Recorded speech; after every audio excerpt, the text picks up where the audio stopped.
ఇప్పుడు తెలుగు సినిమా ఇండస్ట్రీకి తెలంగాణ రాష్ట్రం తరపున గద్దర్ అవార్డ్స్ అని నిన్న అనౌన్స్ చేశారు. అయితే అనౌన్స్ చేసిన తర్వాత ఒక ఇష్యూ నడుస్తుంది అన్నమాట.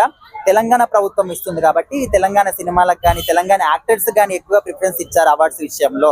రాజకీయాలు జరుగుతున్నాయి ఇందులో కూడా అంటున్నారు. సో ఇది ఇంతవరకు నిజం అనుకోవచ్చు. అంటే ఈ తెలంగాణ ప్రాంతం నుంచి గద్దరు ఒక గాయకుడిగా అంటే తెలుగు రాష్ట్రాలలో ఇటు ఆంధ్రప్రదేశ్ కానీ తెలంగాణ కానీ అందరినీ కూడా అభిమానంగా ఉండి ప్రతి ఒక్కరిని వలకరించడం, ప్రతి ఒక్క సమస్యలపైన కానీ ఆ రోజులలో నక్సలైట్లకు ఉద్యమ పాటలు కానీ అన్ని కానీ తీసుకోవడం జరిగింది. అదే విధంగా మనం ఇక్కడ ఈ గద్దర్ అవార్డుకి ముఖ్యంగా తీసుకోవాల్సింది ఏంటంటే గద్దర్ గారికి అత్యున్నతమైన అభిమానం ఉన్నటువంటి వ్యక్తి పవన్ కళ్యాణ్ గారు.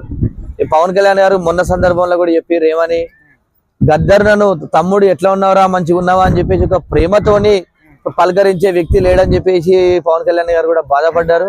గద్దర్ గారు చాలా అంటే అన్ని విధాలుగా రాజకీయంగా కానీ అన్ని పార్టీలకు ఖచ్చితంగా కానీ అందరికి ఖచ్చితంగా కానీ అందరికి కూడా ఒక స్ఫూర్తిని తీసుకొచ్చినటువంటి వ్యక్తి కాబట్టి కంపల్సరీ అది ఎవరికైతే భాష అని కాదు, వారి అవార్డు ఎవరికైతే టాలెంట్ ఉండి మంచిగా అన్ని విధాలుగా సక్సెస్ఫుల్ గా ముందుకు వెళ్లే వాళ్ళకి ఇస్తే బాగుంటుంది అని చెప్పి ఇప్పుడు బెస్ట్ ఫిలిం గా కూడా కల్కి సినిమాకి ఇచ్చారు.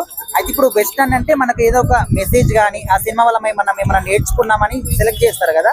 అయితే రీసెంట్ గా గేమ్ చేంజర్ సినిమా వచ్చింది, అది ఒక మంచి మెసేజ్ సమాజానికి. సో ఆ సినిమాని స్కిప్ చేస్తారు. అదే కాకుండా అసలు మెగా ఫ్యామిలీలో ఎవరు కూడా ఒక అవార్డు రాలేదు, ఎందుకు ఈ విధంగా రాజకీయాలు చేస్తున్న విధంగా అంటున్నారు. సో ఇది ఎంతవరకు అయితే వాస్తవానికి ఇప్పుడు ఇలా మనము గద్దరుని పేరు తీయంగానే ఫస్ట్ మనకు పవన్ కళ్యాణ్ గుర్తొస్తాడు. ఎందుకంటే పవన్ కళ్యాణ్ గద్దర్ గారి గురించి ఎక్కువ పవన్ కళ్యాణ్ గారు చెప్పారు ప్రజలకు, నా అన్న అని చెప్పేసి చెప్పుకున్నాడు, నా తమ్ముడు అని చెప్పేసి చెప్పుకున్నాడు.